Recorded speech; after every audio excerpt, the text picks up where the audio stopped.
it's a story about somebody who really, in a lot of ways, was ahead of the time with intellectual property, but understood the power of it. Everybody recognizes the name Dale Carnegie, and it's somebody who started speaking. He started public speaking, for any of you who are listening out there or who may be speakers or have courses that you teach or things like that. That's how he started out. And that was back in 1912's YMCA, teaching at a very, very small basis. And he was trying to expand to other cities, but it was still limited. I mean, basically it was a one-man show, and that often is the challenge that you have. And so in thinking about what his intellectual property is, because it's still around in a bigger form, he figured out a way to expand it, and that was by writing a book. So he published a book in 1936 called How to Win Friends and Influence People.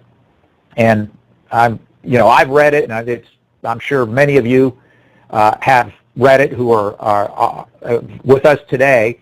But what he decided to do with that book, and it's a very interesting thing, is basically he created an ad, and he created a course from the book, and he put out an ad, and he said, come and I'll teach you this course for free and prove that the techniques that I have written about in this book really work. And so that's what he did. He took his IP from again, remember, speaking. He created a book, said, I'll prove to you that these techniques work.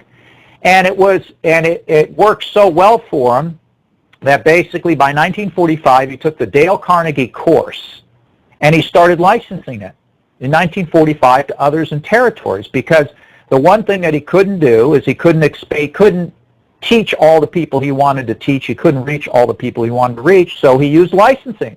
This was 1945, keep in mind. And in 1945, he started licensing, and now he was out reaching 15,000 students in 300 cities annually, okay, teaching his Dale Carnegie course. And many of you may be listening saying, well, I have this content, and I'd love to be able to do this. How do you control that? Well, one of the things that he did with the course, he says, look, I'll license the course to you, but you have to agree to deliver it and instruct in the way that I have outlined. This is the way I want you to deliver, which they all did. And of course, now in the subsequent 60-plus years, the Dale Carnegie organization has grown to a huge multinational corporation, training over 170,000 students worldwide, both in corporations and individuals, all beginning with a guy who started speaking at YMCAs. But he understood that really it's your imagination that enables you to take your IP wherever you want to go. And your imagination is the only thing that really limits your IP. And it's the ability to use that imagination. That's part of the creativity process, is to be able to use that imagination and say, where can I go with this intellectual property?